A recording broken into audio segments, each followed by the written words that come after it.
Sure. All right. Welcome everybody. Thank you for joining the first of our 2023 seminars.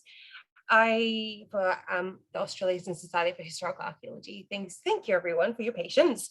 I would like to start by acknowledging the traditional owners of the country, wherever people may be coming from today, and pay my respects to the elders past and present. And I extend that respect to Aboriginal and Torres Strait Islander peoples here today and any other First Nations people. So thank you. And without further ado, this is Dr. James Robinson. He will be speaking on the genesis of gunfighter part in Northern New Zealand. So after he does his seminar, after that we'll have a time for a question and answer time. So if you can ask in the chat, if you're coming along, you can ask questions as we're going along or wait until the end, whichever you prefer. And if you're particularly brave, you're welcome to ask, to unmute your mic and ask a question at the end.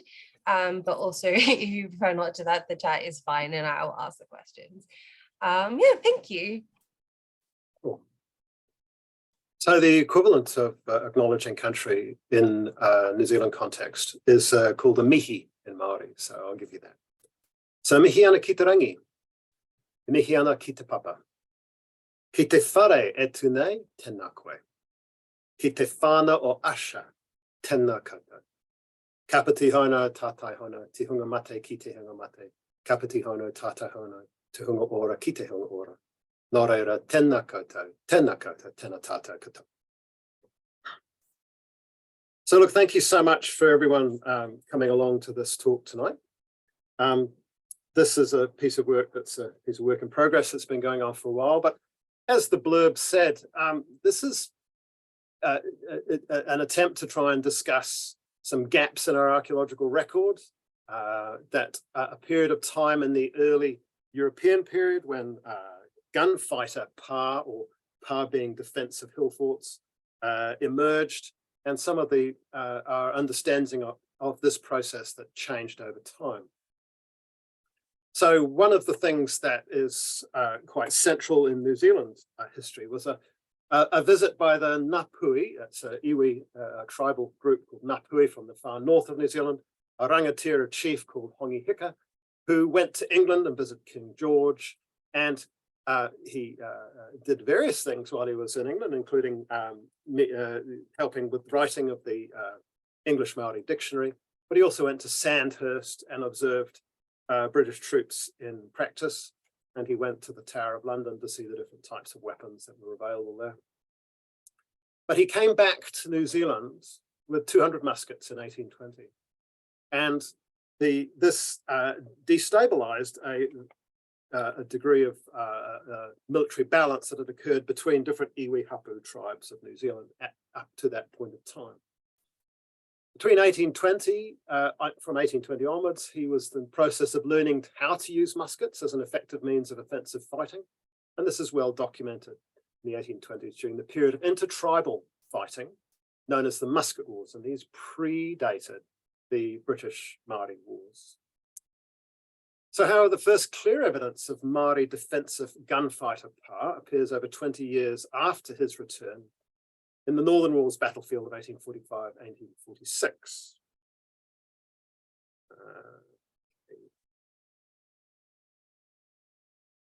And this was a series of battles 5 years after the signing of the Treaty of Waitangi, and the whole of the Bay of Islands, which a lot of you ASHA members were in last year for the conference, which had been a centre of trade, became a backwater. The trade had moved to Auckland, and that, with along with other political issues around the selling of land, led to some conflict. This is what's referred to in New Zealand as the Northern Wars, and it was a precursor to the New Zealand Wars of the 1860s down in south of Auckland. The first battle was at Kororaraka, where we had the conference, and then there were battles at Pomare's Pa at Tuihu, at Kapitai Pa, and various battles around this lake of Māpuri in the centre here, Te Ahuahu and Ohaeawai. And but the key battles were at Ohaeawai and at Ruapekapeka. So the Ohaeawai and Ruapekapeka was a specialist. They were both specialist flatland pa, and the British at the time commented on the integrated range of defences that they found, and we'll talk about that in a minute. And archaeologically, it's interesting because these complex designs appear to arrive fully formed in the archaeological record. And it was assumed that this was a response to British military technology used in the Northern Wars. But instead, I'm going to argue here that the gunfighter pa were present in some form from the 1820s onwards, and they were the genesis of these complex pa built to fight the British Imperial forces of 1845-46. So this talk explores how these gunfighter pa evolved and why they were so hard to see archaeologically. So here is the drawing by the British forces of the battle of the pa site of Ohaeawai. Up the top, you can see in section how a Māori warrior is kneeling in a trench or a gunfighter pit and firing through a double palisade of logs. And here you see behind him is one of these underground bunkers. And this is one of the palisade walls, which were covered in green flax, which had quite an effective way of stopping round shot, musket shot. But the key thing is this plan section drawing. And what you can see is a series of buildings inside a series of gunfighter pits all the way around the outside. And these gunfighter pits are like the equivalent of zigzag trenching in World War I. And so from these places, you can actually get crossfire between these places. And it's one of the factors about muskets is that the only defense against a musket is another musket. And so this was an attempt, this was the first obvious attempt at musket defense. And it also included underground bunkers and tunnels to deal with exploding artillery from howitzers and mortars. And there's the sort of where the crossfire could go.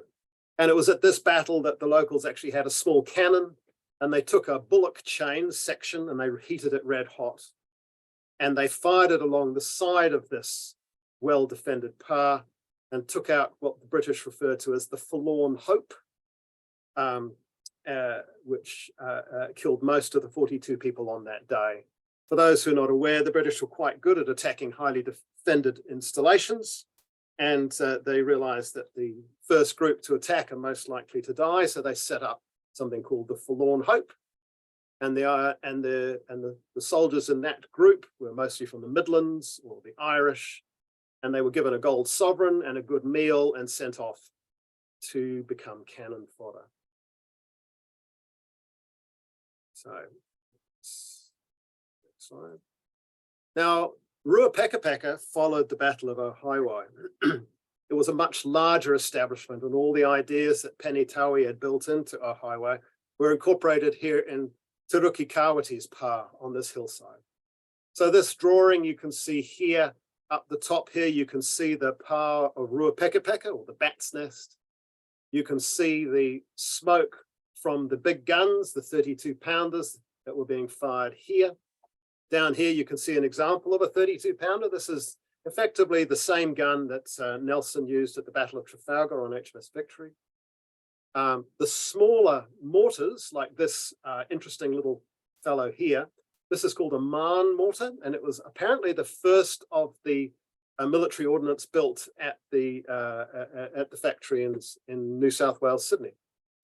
And this down here is one of the 6-pounder brass cannons. And the types of shells they were using was solid shot, as you can see down the bottom, as well as some of these exploding artillery, which in a mortar is referred to as a bomb. It has a fuse in that hole, and there's a fuse in the mortar, and there's a fuse in the bomb. And depending on how long you cut that fuse, the bomb will either explode if it lands on the ground and waits and then explodes, or if it's cut short, it will explode in the air, creating shrapnel anti-personnel device. When it was too long, the defenders would run out and pull the fuse out and use the gunpowder for their own muskets. If you cut your fuse too short, the expression hoisted by your own petard kicks in, petard being a type of mortar, and to hoist is to shoot. So basically shoot it and it blows up in your own gun. So a range of artillery was used. Probably one of the most interesting sights was you can see these two tubes on the left side of the smoke. These were Congreve rockets, the great secret weapon that was pretty much obsolete by this stage, even though it was used later in the American Civil War. And they're like giant skyrockets for people who remember when we were allowed to shoot them off. Where they got a 6-foot-tall milk bottle is another matter, but never mind. And they were exploding rockets, which either were a source of great humor in that they were so inaccurate they would spiral out of the way, or apparently very frightening in that they will chase you down. So it was an interesting battle, to say the least. On the defenders' side, they were using a variety of muskets. These are small, smoothbore, round ball muskets. And they also had a carronade.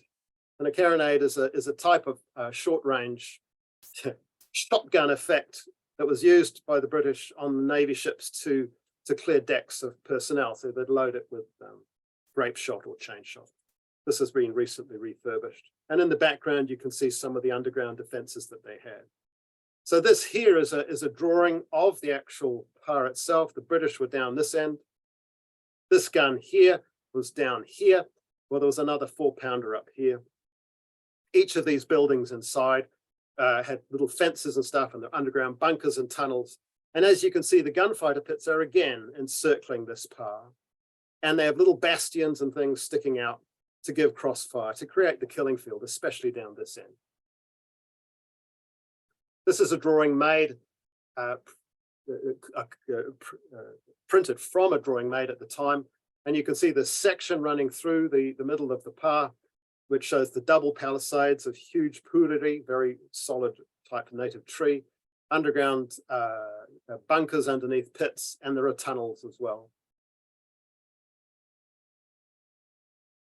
And there again is how they were utilized, a section of stockades and trenches. And the flax mast palisades. One of the interesting things was to hang New Zealand flax, which was an early trade item. Governor King tried to work out how to use that early in the 1790s. But this green flax hanging down did have an ability to slow down and make musket balls ineffective. But its main benefit was that when the cannons were being focused, the British cannons were being focused here on you can see breaches here. The green flax would fall back into place after the cannon shells had hit. And so the British were never quite sure how much damage had been done. So the questions I sort of had to start with was about, let's see if I can find it. Okay. So projectile weapons made traditional parsite, which had been around since 1500 AD, they made it obsolete because the weapons that were used were handheld, close distance weapons. So projectile weapons made traditional par obsolete, and the first gunfighter par appears in 1820. So by 1820, all traditional par were no longer made. The chronology of their development is currently 1845 to the 1860s. However, we have historical and archaeological evidence that this began in the 1820s, and it paralleled the development of offensive musketry that Hongi was learning, and the defensive musketry was required to handle the other side of the equation. The sources we have are both historical records, oral history, and archaeology.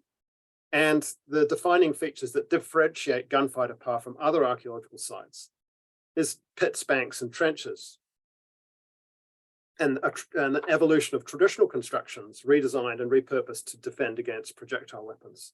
These are often distinct enough to be differentiated from earlier pre-gunfighting structures. And there are standalone, modern, purpose-built gunfighter par as well, but they're harder to see archaeologically. So we'll go through some of the background, and I apologize to everybody who is familiar with New Zealand archaeology, but please bear with me for those who aren't. Go through it quite quickly.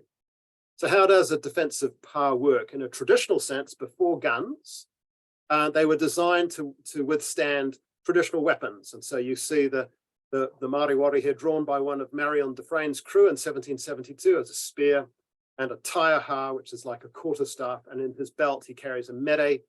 And these are the equivalent to your Celtic hill forts of 3,000 years and 16,000 kilometers away, where people had swords and spears and daggers, and the ideal defense against those is to use height. And so in a simplistic sense, you dig a ditch and then you put a bank of soil behind it and you have a palisade in front. And from this side, you can throw darts and rocks and throw spears if you need to. And it makes it very difficult to get in. The military, New Zealand military forces often go to Ruapekapeka when you're going for your exams to be a major in the New Zealand Army. And they work out the methodology of defense. But in principle, if you've got a good defense with handheld weapons, you need 4 times as many attackers to have parity with the defenders and 10 times as many attackers to have a solid chance of winning. And either way, it's going to be quite bloody. So what is the distribution of PAR sites? So in New Zealand, we have a national database called ArcSite, and there are 74,000 sites in this. I've pulled up on the right-hand side here where the PAR sites are. And there is approximately 6,600 PAR sites currently recorded in New Zealand. There are still many more to be recorded. I've recorded probably 4 or 5 in the last year alone. But what's interesting is the distribution of these PAR matches the distribution of the ideal kumara growing soils. And kumara was the main crop grown in New Zealand. Unlike the Pacific, where Māori's ancestors or tupuna came from, where taro and yams were number 1 and 2, kumara became the dominant crop in New Zealand because it had climate and the other crops took too long to grow. And so you can see this Iwatini area, which Cumberland recorded, and the Wanganui area, which is this area here, sort of matches where the PARs are. And so for every PAR where there's gardening, you'll find kumara pits. Because in the Pacific, you don't need to store your kumara over winter. But if you know anything about sweet potato, you definitely need to store it properly in a low moisture environment. So kumara pits were essentially climate control systems, and they partner with most of the PAR sites, and that's relevant to this discussion today. So the PAR types. Now, there are many, many different types of PAR. They can range from 10 by 10 meters through to over 2 kilometers long. They're on hilltops. They're on ridges, they're on peninsulas. They're a term, we use the term PAR, which is an abbreviation of the Māori word hipa, which they used to describe villages. Specific PAR sites had a name, like this one here, which is Peremata PAR in the Kaipara. And so they form different types. So here you can see there is a ridge here, primary hilltop with ridges running down here and here and here and here. And there is a big scarp around this one. And in places they put in defensive ditches on the easy approaches. And then you can see all these rectangles are kumara pits. And so with the scale we have here, this PAR site probably extends for 180 meters from here to here, with approximately 30 to 40 kumara pits inside it. Each kumara pit could hold enough kumara to feed a family for a year. This is probably the most impressive PAR site. I was talking to Ellie about when she went to One Tree Hill in Auckland, where there was all the 50 volcanic cones, and the gardens all around it are now covered in the city of houses. In South Auckland, they had all the gardens up until the 1980s, while all the volcanoes had been quarried away to make roading metal. But in the Bay of Islands, or the interior of the Bay of Islands, you can find approximately 20 volcanic cones. And this is the largest of them all, called Pouhere. And back in the early 1980s, Dr. Doug Sutton and Roger Green excavated here, and it was where we had an early field school, which I attended. So you can see the volcanic cone. It makes up quite well here, and an ancillary volcanic knoll here. And what you're seeing around here are garden lines, garden mounds. Each of these tiny dots is a stone mound relating to clearance for garden production. Each of these little clusters of terraces is a secondary settlement. And this extends for a long, long way. And this was recorded by a couple of English surveyor archaeologists called Leatherby and Morgan, and they're going to publish this inside the next year. It is one of the most impressive pieces of site recording I've ever seen. This is an interesting pā site. It's called Okura Taupe, and it's interesting for a number of reasons, one of which is that it was visited by Reverend Marsden and Nicholas in 1815. It's the pā where Hongi Hika, that I mentioned before, was living with his two elder brothers before they died of disease. It had all sorts of these tiny little circular bell pits rather than rectangular kumara pits. It had traditional defenses, though Marsden did refer to the fact that they had made defenses against muskets. So this is 1815, before significant muskets had arrived, but they were doing that. And interestingly, these are a series of drains around each of the terraces inside this place. And that's because of the nature of the soil held the water, so you needed the drains to take the water away to be at all comfortable at living. This is another Leatherby and Morgan drawing, and it's remarkably good. So now I was in Whangarei giving a version of this talk earlier today, and in Whangarei, it's a fantastic city in the sense that you've got these big surrounding hills creating a valley. And on one side you have Te Pā o Parihaka, or the shout, you know, the haka with the All Blacks, the Parihaka is the hill of the shout. And on this scale of 1 kilometre, you can see all the black line is the extent of this extended pā along the primary ridge and secondary ridges. It extends for over 2 kilometres. And I'll show you this small little area here, which I've shown here. And I've highlighted the kumara pits. And as you can see, just on this small section here, we have approximately 25 kumara pits. The whole pā had 97 of them. And the two pā on the other side of the valley had a total of 156. What's interesting about these kumara pits is that while some of them are your standard size, which is maybe 2.5 by 4 meters long, some of them, like this one here, are 10 meters long and 4 meters wide and 2 meters deep, and are probably associated with chiefly control. And these pits were clearly used after this pā was no longer a viable pā in the 1820s, and it was kept as a food store. So I'm going to just explain kumara pits. Essentially, you can see the drawing on the left of the cutaway section. It's a rectangular hole in the ground over which a roofed structure is put, with the roof coming right down to the ground, with a drain running around it. And inside there will be a drain leading into a sump, or in some of the razorback ridges here, leading straight out onto the slopes below. And inside will be a series of racks with dry bracken fern or sand to suck the moisture away from the kumara to preserve them over time. So the first guns. So in New Zealand, the first guns that we know of was the arrival of Lieutenant Cook in 1769 on the Endeavour. And he was into the Bay of Islands, and we went there with the field trip to Roberton, or Motu Arahia Island. And they had a skirmish on the beach. The big guns were fired. These would be 6-pounders. And some of those cannonballs have been found recently. And people were shot. But it was relatively peaceful.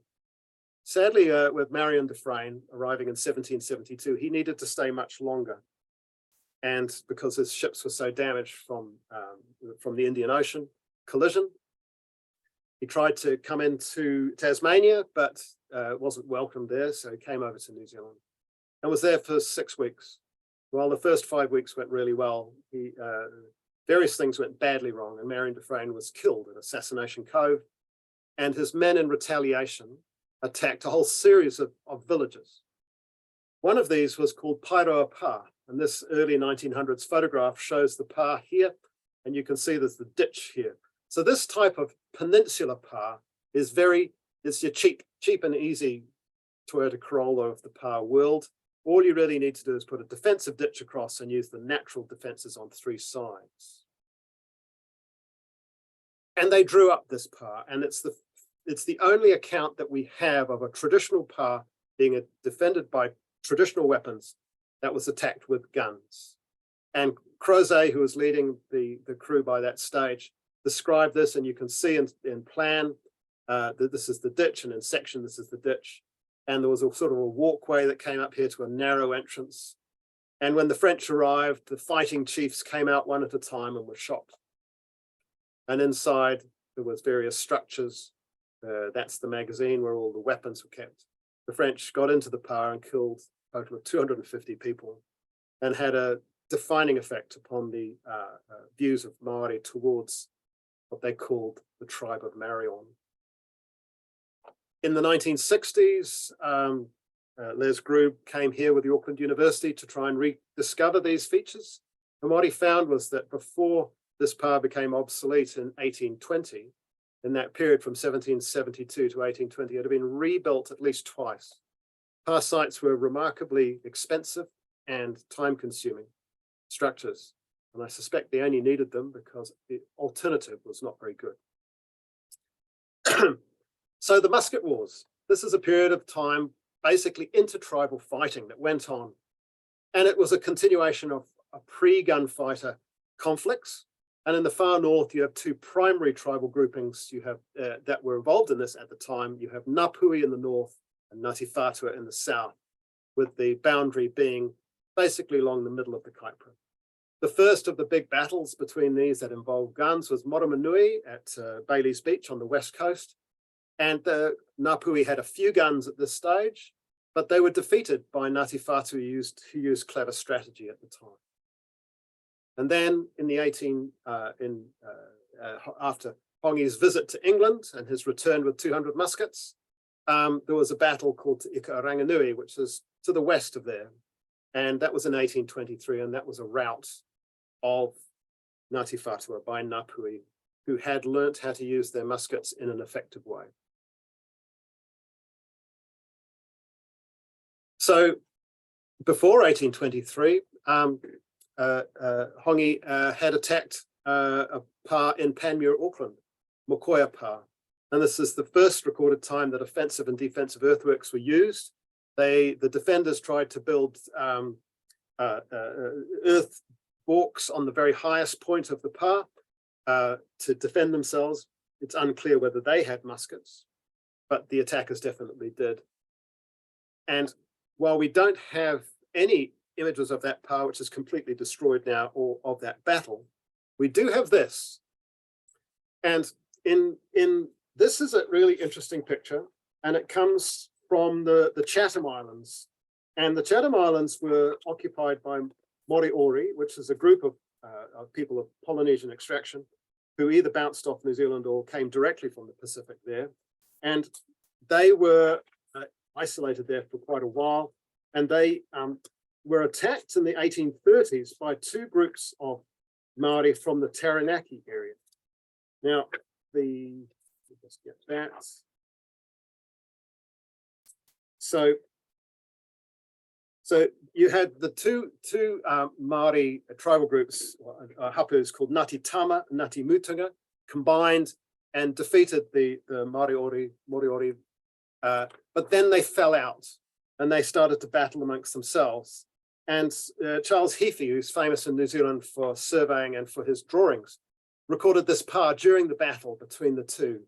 And they had been creating these high palisades to shoot down on each other. They had a double ditch going on in between here, and they were both put down these defensive fences to allow them to go down and get water. And inside these pa, you can see carvings and storehouses. And so the trick was to get as high as possible to shoot in. So this was 1839. So it's clearly before the Northern Wars, things were going on in a big way. So the Northern Wars that I alluded to right at the beginning with Ohaeawai and Ruapekapeka, they were complex and well-developed and clever designs. And some people have said they have no predecessors in the archaeological record. And from this, there's been an assumption that the fully developed gunfighter part developed in the 1840s was a response to British military weaponry, primarily muskets, but also cannon and exploding ordnances. However, there is other evidence that suggests that the genesis of these two began 25 years earlier during this period of the musket warfare. So what I've been arguing is that from 1820 to the 1840s, how best to use the musket became better understood, both defensively and offensively. So the defensive aspects were to use a series of pits and palisades, often with flanking angles, to concentrate defensive fire against attackers. And the palisades would often have soil or flax between them to act as an ability to stop bullets, as was used in Kaiapoi in 1831.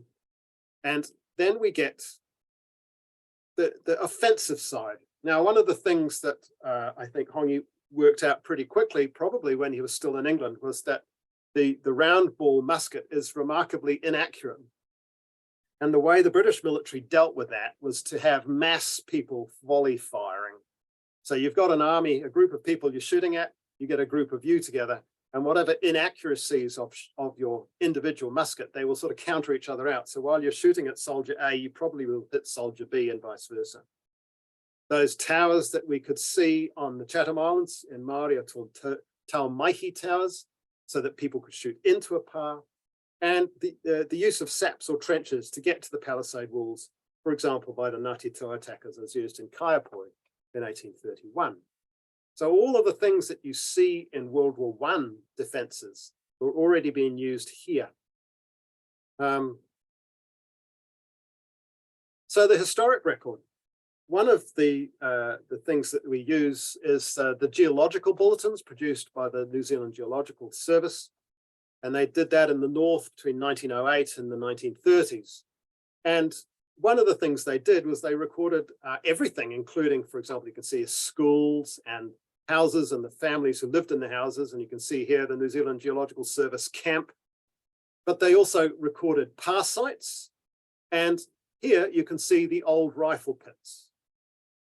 And it's quite clear from the context of these, where sometimes, like over on this side here, where they've also recorded rifle pits, they were recording pa sites and putting their names on them. So they are clearly having instructions to get information from local people. Now, rifle pits, for example, in this part of Pouhere, which is the northern arm of the Kaipara Harbour, they can look remarkably like kumara pits. And in that general zone, when you look on the 1930s aerial photographs, there are kumara pits everywhere. So, but these are hints that, like this particular one here, is in where the running battle of Te Ika o Ranganui was, that this might relate to that period of time. The archaeological record. In our huge database of archaeological sites, there are approximately 25 gunfighter pa, and they are all from the 1845 to the 1860s. There are none recorded earlier. So, and that we think is actually a mistake in our understanding. Some sites are missing because the location is unknown. For example, in the Northern Walls, we're not really sure where Te Ahuahu or Waikari or Wakanani's pa are. Some are misrecorded, and some are just not recognized in the data.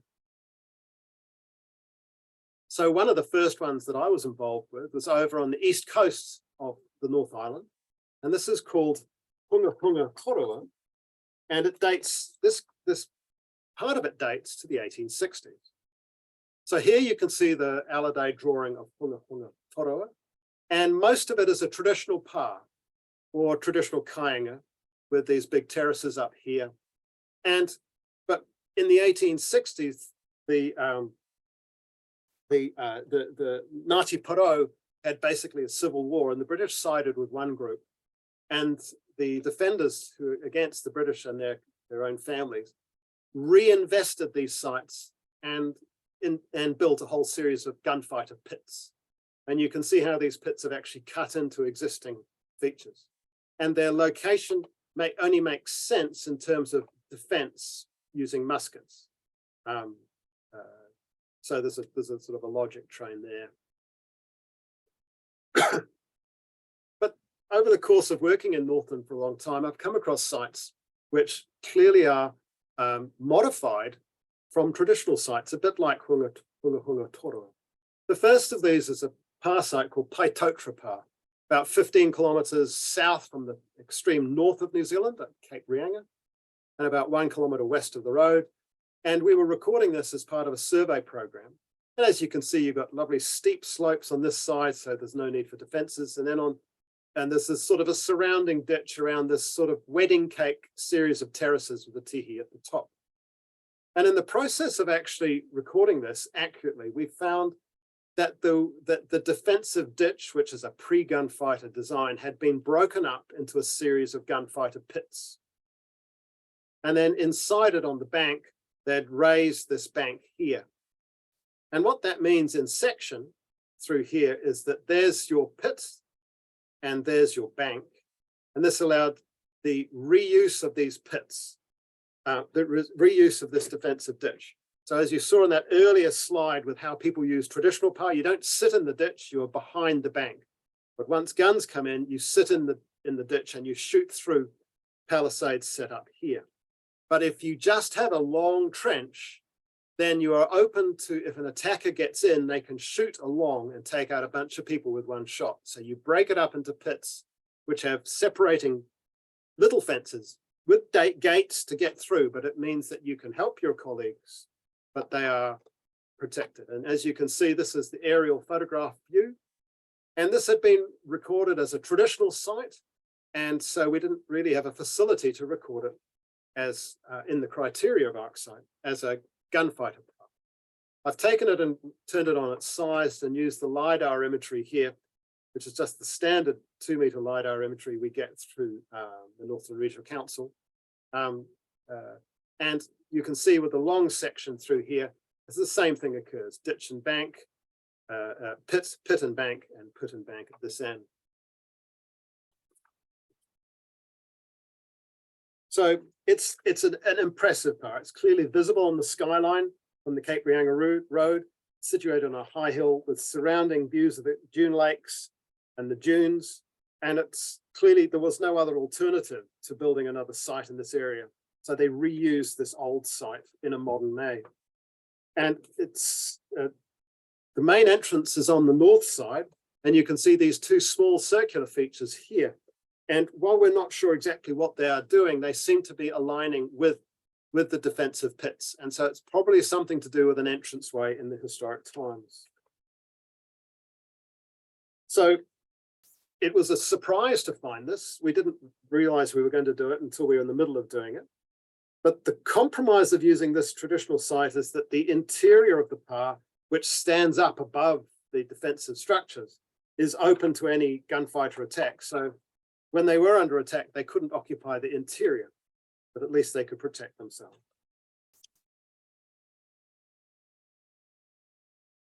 So another site, which we have a little bit more historical information about, is called Pouhere, which is up here, and it's in the Whangaroa harbour area.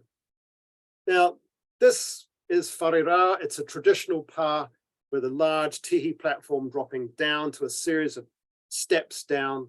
But what's happened is that, again, we're seeing gunfighter pit here.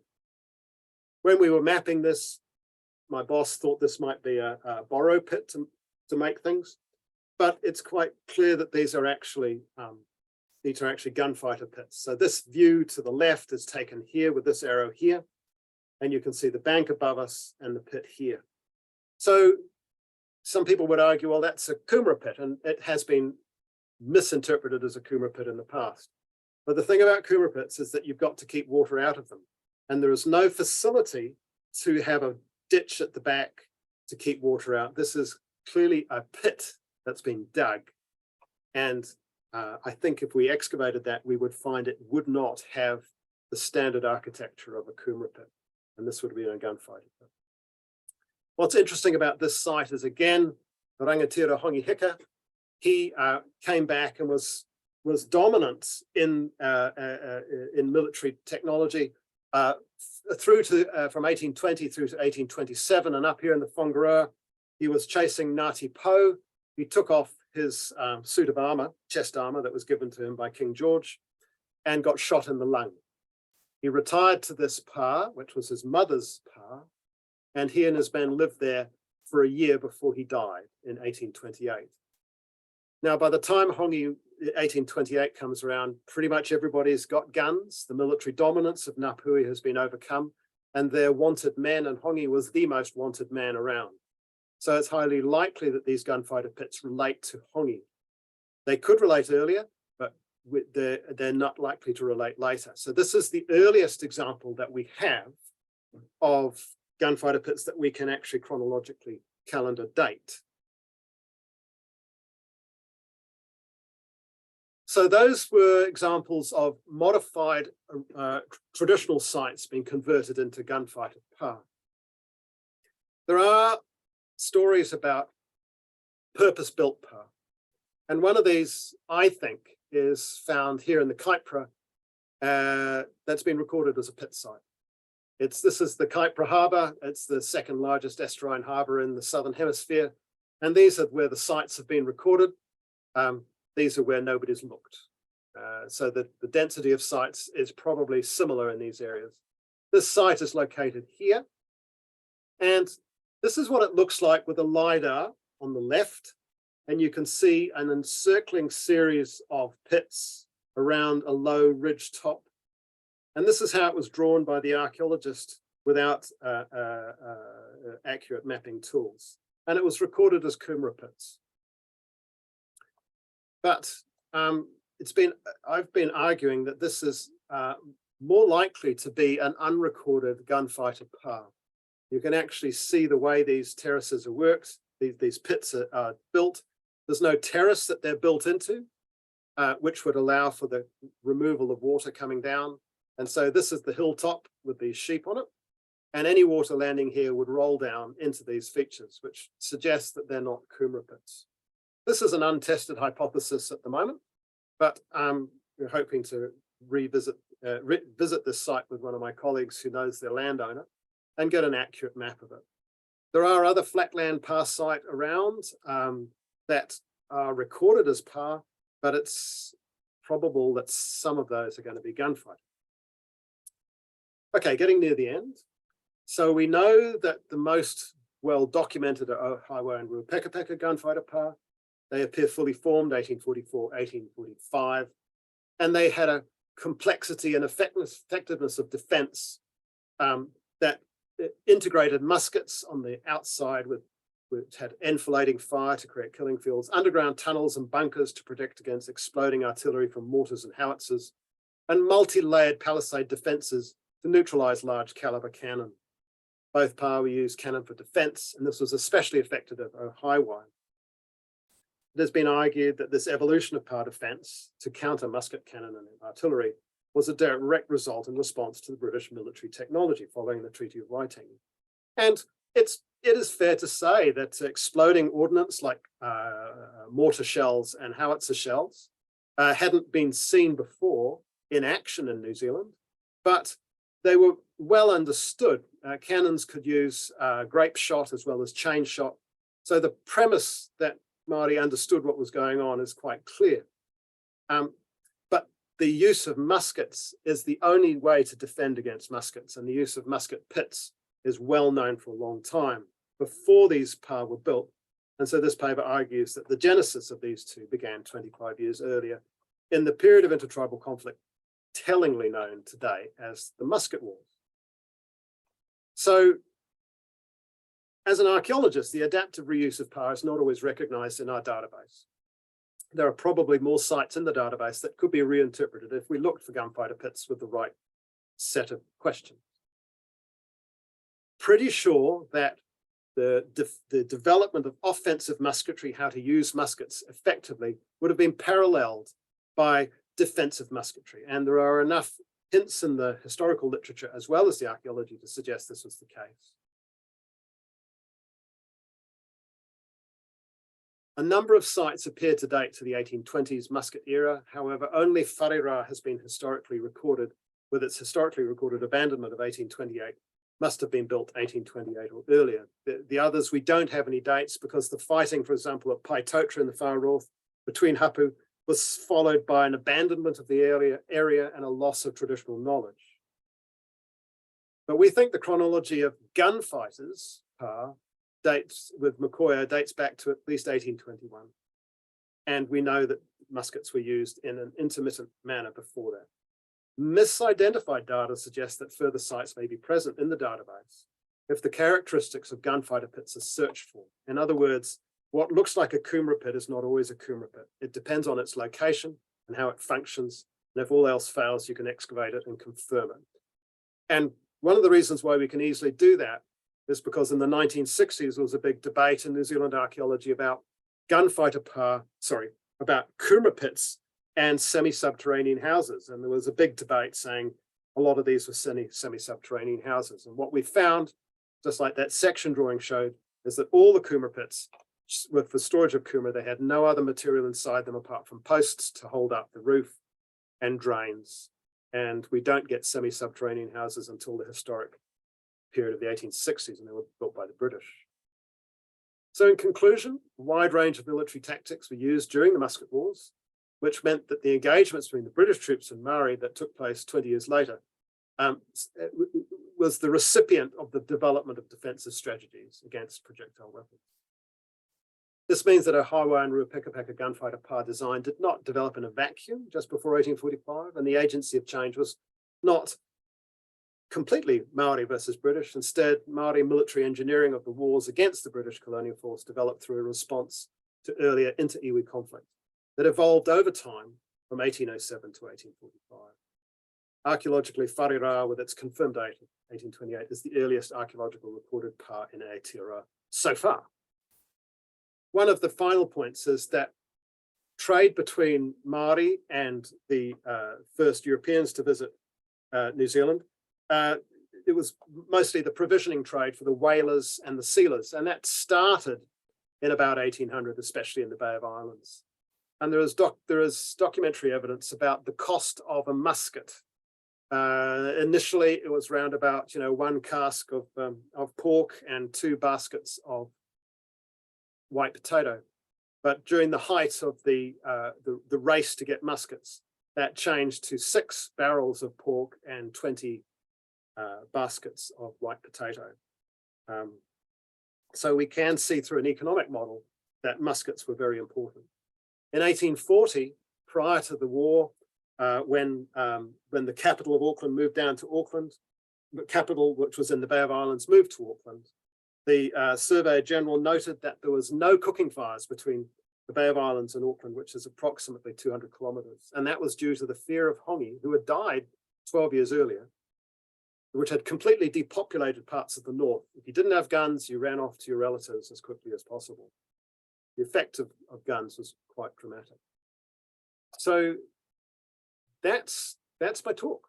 So I hope you found that interesting. There's a bunch of arguments in there that are work in progress, and I'm hopeful that we'll be able to get some surface features that we'll be able to use as diagnostic tools to re-identify gunfighter pits versus Coomera pits. And it's possible that we'll be able to get excavations underway to actually see if any of the subterranean features will be one or the other, and they should be quite distinct. So thank you very much for listening. And if you've got any questions, please fire them away. Thank you so much, James. That was really wonderful. Very enlightening. I learned a whole lot in a lot of time. I'm sure everyone did.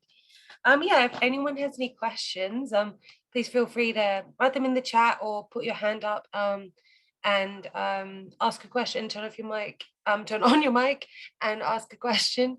The floor is the question, people who want to ask questions. I can start us off with some though.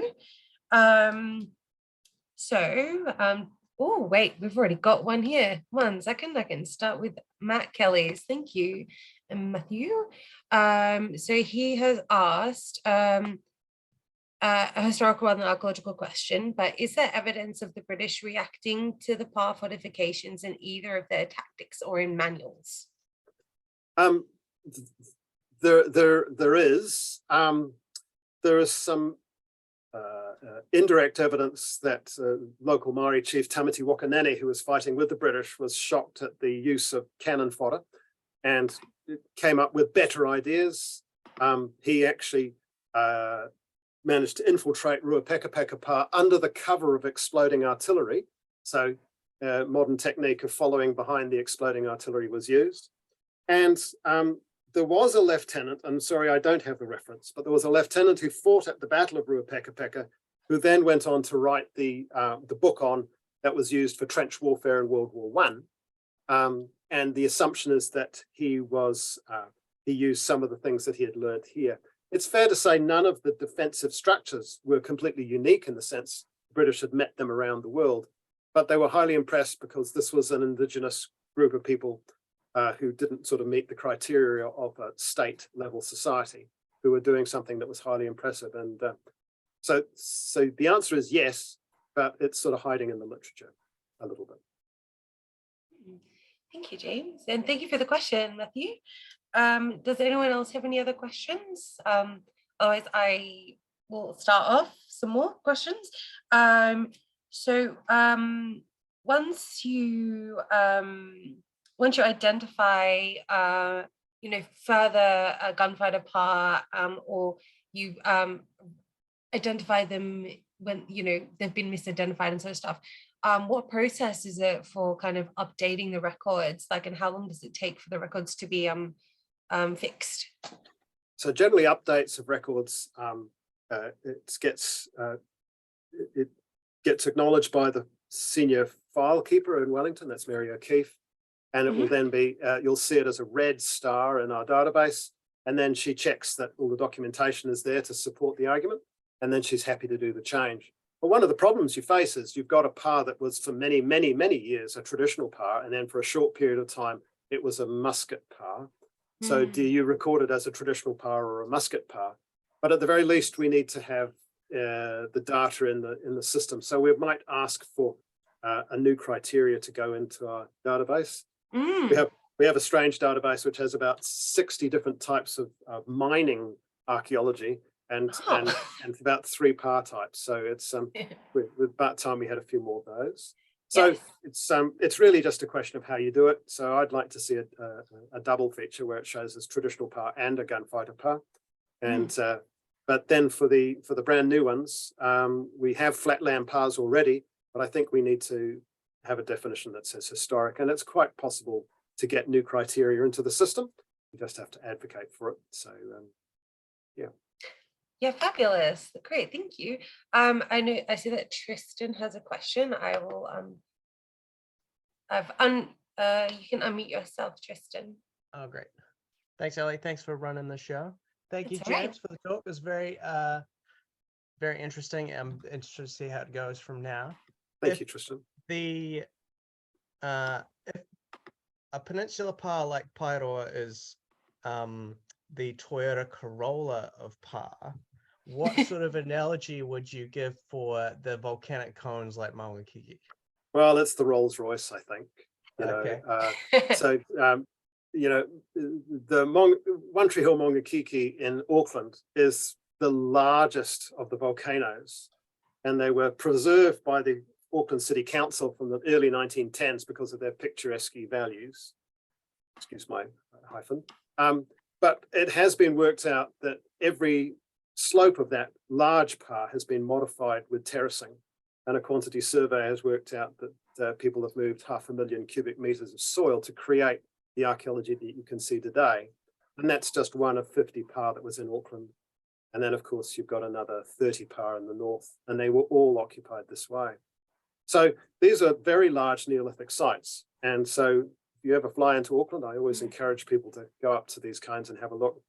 They are, and they were so valuable that they were fought over. And when groups, at the time that Auckland was set up as a capital, the place had been depopulated, in part because of battles, where if you became the dominant guy, your enemies would unite against you and things like that. So it was quite a difficult time to be living. And then, of course, guns were coming in and having to be incorporated into traditional system. So yeah, you got lovely stuff down there, Tristan. So yeah. Thanks, James. Cool. Yeah, thanks, James. How have you been able to accurately date the oldest pa? Like, when do they start? So what's interesting about pa sites is that they don't appear in the archaeological record until about 1500 AD. So that means you've got 200 years of settlement And before that happens, and when they appear, they start to appear all over the place, and they continue to appear. They take a lot of work and have to be rebuilt all the time. So people either build new ones and stuff. So you look in a landscape and you'll see the pa. And what the sort of explanation for this is that the original settlers of New Zealand came from a part of the Pacific, which we refer to as Hawaii, or the place I came from. And it's the cluster of islands of Cook Societies, Marquesas, Tuamotu. And they basically had a consistent material culture for this period of time when they were voyaging. And it allowed them to unite their resources together to take advantage of settling these empty lands. And so when you arrive, you were in a fleet, and the boats were, you had an insurance policy. Should your boat sink, as happened and is recorded in traditions, the others would take you on board. Then when you arrive, you're in a dangerous period of time until you can get your population up to a viable level. And so you need to have communications between all of your dispersed, highly mobile settlements, and to get that population up. You're not big enough to have marriages and stuff internally. And so we see how, and you can see this in the commonality of Mare Island obsidian in all these early sites. It dominates. But by 1500, you start to see Mare Island obsidian becoming just a regional source, and all the other ones coming up. And this is as populations grow and develop, and now they're butting horns along boundaries, and they don't need to marry outside. And so this sort of insurance policy of keeping good relations breaks down at the general level, though it does continue at the Rangatira level, where they keep marrying into each other. And so that's when pa sites appear. And Professor Jeff Irwin was the one who wrote a book called Pa and Polity on the Potu Peninsula, and he explored this concept quite well. And so we're, to the best of our understanding, pa sites appear 1500, and they appear instantaneously across the landscape. It's sort of the nuclear deterrent. If you do have one, you're not necessarily going to have a fight, but if you don't have one, you're easy pickings. So. And let alone their ability to show off and impress people from a distance, aka One Tree Hill, Maunga Kia. It is beautiful. Isn't it? Sorry, that was a. That is a perfect answer. Thank you. That actually clears up a lot, of questions that I had. So thank you. That's wonderful. So we've got a couple more questions. Sure.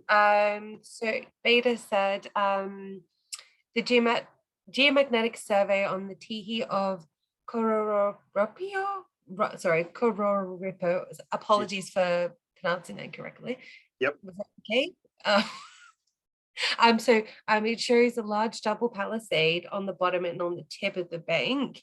Kind of a question of, could this be playing with the new defensive methods? Is that kind of a early example of that?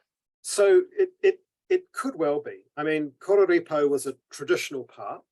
It has no evidence of guns, but it was used in the period of time. It was Hongi's main residence. He was there. And that's one of the two places where we have prefabricated houses gifted to senior Rangatira in New Zealand from the governor in Sydney. And so he had one there. So it could be. What we do know from the latest work that was done on the outside, there was a double defensive ditch, and the geotechnical and the excavation work there showed that the ditch had people were having fires inside it, and they dropped rubbish inside it. So clearly they were redundant at that point in time. This was the heartland of the Northern Alliance of Ngapuhi, and the Kororipo is a reference to the whirlpool, which occurs in the water just below the pa. And also traditionally, when waka would congregate there before heading off on a waka tawa, a war party, they would all paddle in a circle furiously to create white water and create this thing. And then they would come back with booty and slaves and things like that. So I would think that there would be defenses there. It's, the problem is it's really hard to differentiate. If the place was never attacked, you're not going to find many bullets and stuff. We need to determine these criteria. And so that question is a very good one. And it's just one of that set of criteria. Gunfighter pits, I think, are relatively easy to see in modified sites. Modifications to the Tihi top platform, we know of it in at least 3 different places, but they are obscure features and we're not exactly sure what it means. We think it's gunfighter, but we can't necessarily prove it. So there's quite a bit of work to be done there. I'm sort of looking for visual things that we can start with from a survey point of view that will allow us to at least argue for them being gunfighter. But I suspect we're going to have to do excavation on places like Kororipo to try and work this out with that question in mind. Because if you don't have it, you're not going to ask, you're not going to really have a chance of addressing that. Yes, of course, research-led and question-led research. Yeah. Fabulous, thank you. So Janice has asked, James, when are you going to update the site record for Wharepa? Wharepa. Sure. Yes, Janice, I'm sorry. I will do so very shortly. I have to ink up that drawing first, or the modern version thereof. But it's pretty much ready to go. And luckily, one of my engineer friends managed to get me a very good LiDAR and contour map, which we can use as well. So it's, yes, it's coming soon, promise you. Fabulous. Wait for it, guys. Just wait. So Janice has also said that there's been over 19 slips, landslides perhaps, on Mangamuka? Yeah, I'm so sorry for everyone right now of my mispronunciation of words. I apologize. I need to be better. So thank you for correcting me. So after all the recent storms in Auckland, there's been lots of archaeology exposed. And then Beta has replied that the slips show multiple phases in old buried terracing. What are your thoughts on those? Well, what Pouhere, that volcanic cone I showed was that you have an intensive series of reuse or continuous use. And so on the top, when Louise Fury was excavating the defenses, it looked like a mad coconut crab had gone and put post holes everywhere. And it was just a whole series of structures in a very small area. You literally couldn't see the patterning. There is publications in the newsletter, archaeology newsletter, which shows a burial underneath a house site on one of the terraces of Maunga Kia, and that would be perfectly understandable. These places were fought over, and once they were taken over, if you don't know there's somebody there, or if you don't care about that person and you wish to lower their mana, you just live on top of them, you know. So Hans, yes, I think that's highly likely that you're going to see all sorts of things going on there. These things, I would argue, have to be rebuilt on a regular basis. There was an example of a historic redoubt built in the Taupo area that Neville Ritchie talked about years ago.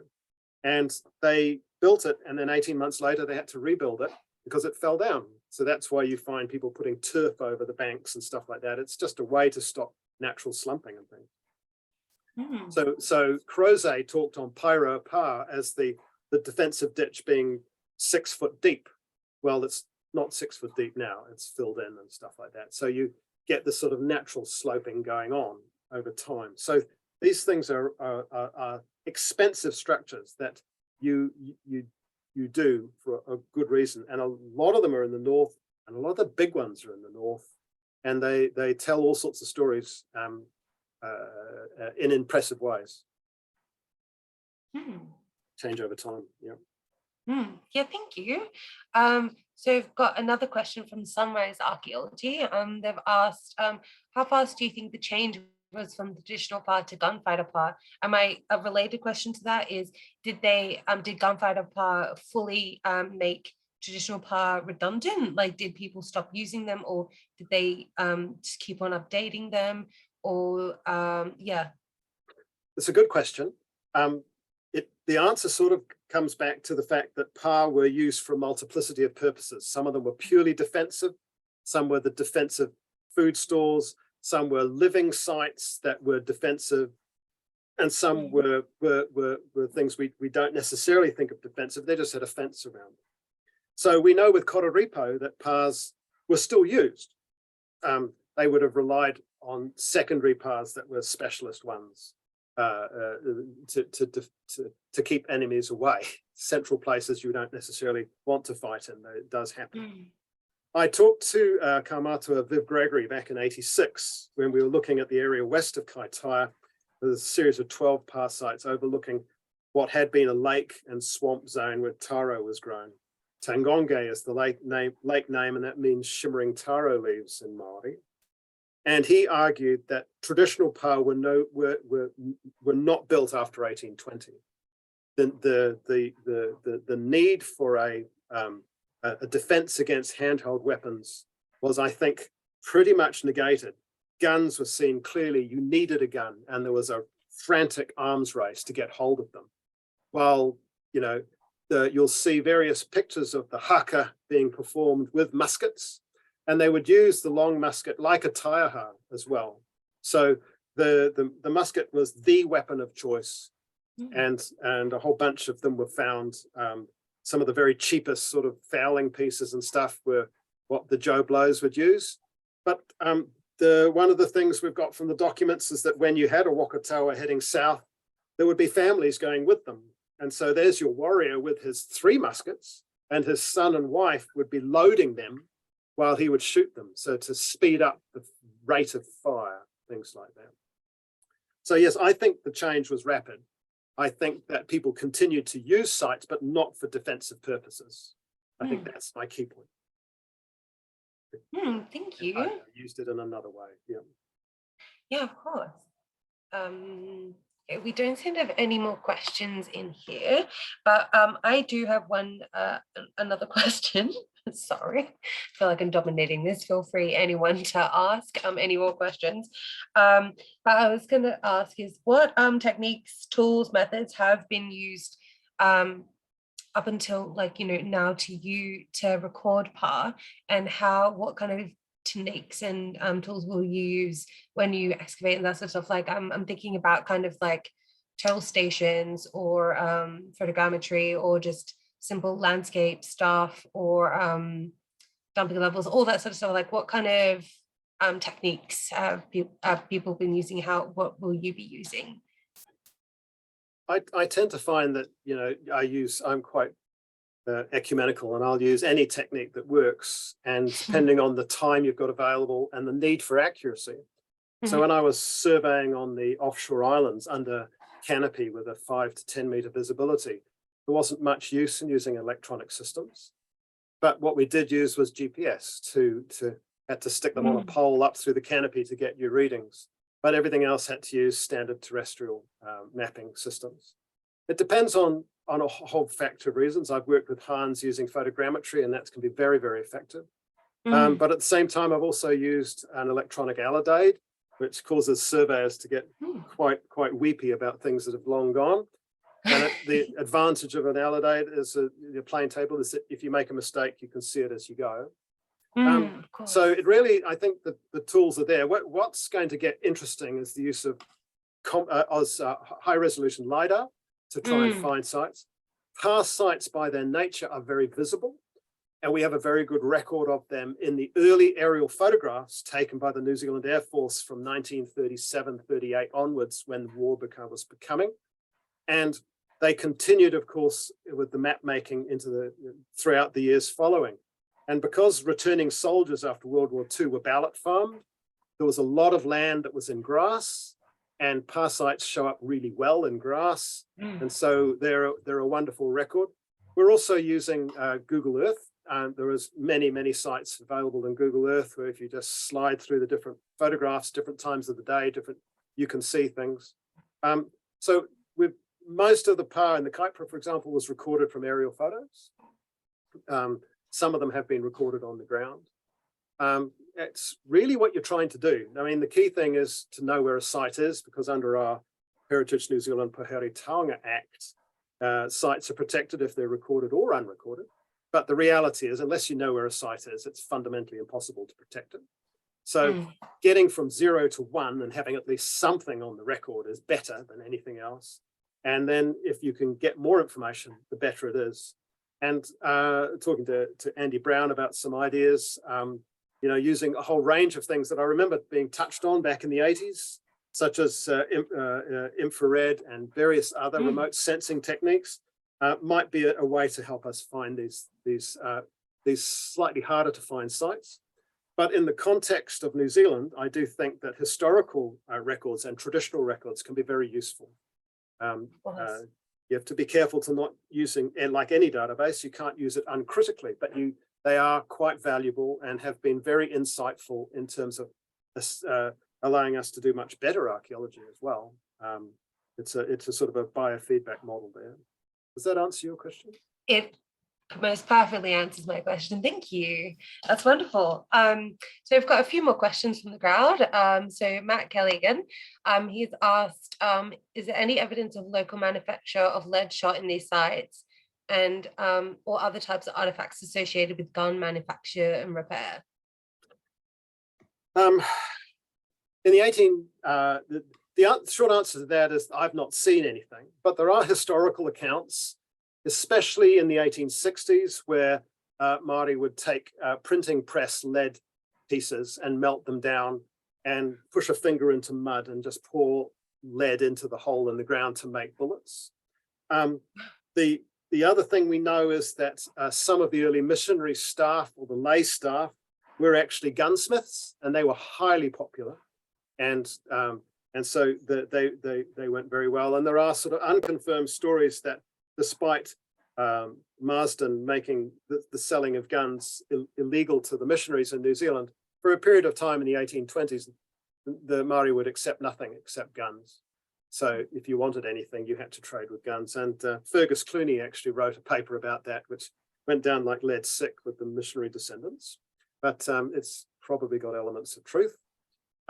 So I think there is going to be some evidence on some of these historic sites, but none of the ones that I've spoken about have been excavated. So we don't know. For example, Paitotra in the north, it's a site that was built in the, I'm pretty guarantee it's built into this Musket War period. Was it ever used? Was it ever fought over? Don't know. But if we could find out, we could do something with it. I was involved in the excavation of a armed constabulary redoubt on the Napier-Taupo highway back in the 1980s. And it had a Schneider rifle firing range next door. And after a fire had gone through, all of the lead bullets had oxidized white and they showed up really well. So things like finding bullets and finding the technology for maintenance of bullets is always there. But what we do find is, of course, gun flints. But of course, the thing we realize is that gun flints have a double life. They start life as gun flints, but once they get damaged, they become just standard firelighting flints. So again, we have to reinterpret. I don't think I answered that question particularly well. I don't think we've got much in the way of evidence, but then I don't think we've really done a proper investigation of one of these historic sites. Yeah, of course. No, that makes a lot of sense. I mean, if you haven't excavated, you had the opportunity, let's hope that people can excavate more of them in the future and find out more for sure. Yeah. So they've just got a few more comments. Beta has said that even before muskets, it seems that PAR had developed, that some of them were abandoned when they were attacked by other groups, and there's still a lot to research. And then Janice says in one of the Taranaki sites with the gunfighter trenches, the iwi rep said the oral traditions had that they learned the knowledge from Ruapekapeka and brought it back to Taranaki. Yes. Yeah, so I suppose that's that knowledge distribution, people bringing different ideas to different places. And Beta has said in Bell Block they found a lead from bullet making inside the PAR. So there's some nice evidence for you, Matt. Yeah, and so you see Hans and Janice have been working in this sort of 1860s period. But you can see the direct connection back to Ohaeawai and Ruapekapeka. It's just, I think the history goes back further, and especially with gunfighting pits and things. So, absolutely. Yeah. Well, thank you, James. unless anyone has any pressing questions, I think that's a good place to end. Thank you so much, James, for spending time to deliver this talk. It's getting quite late there in New Zealand now. So we definitely appreciate you coming to talk, and I think we've all learned a lot for sure. And so, yeah, thank you for that. Just letting people who are still here know that we'll be having more of these talks. This year, they'll be mostly focusing on New Zealand and Pacific Islands. And we'll be sending out the details of the next one, but the next one should be in May. If you're Sydney side, there's an archaeology in the pub event coming up in April, details TBA. And I would encourage everyone, wherever they are, to have an archaeology in the pub night. Even if it's just with a couple archaeologists, that would be really cool. Like wherever you are in the world, that would be awesome. Make it more of a thing, rather, because I'm conscious of things being very like, New South Wales or Sydney based, and we're trying to make this Australasia. So thank you so much. And I hope everyone has a really great rest of their evening. So thank you, everyone. Thank you, everyone. Cheers for that.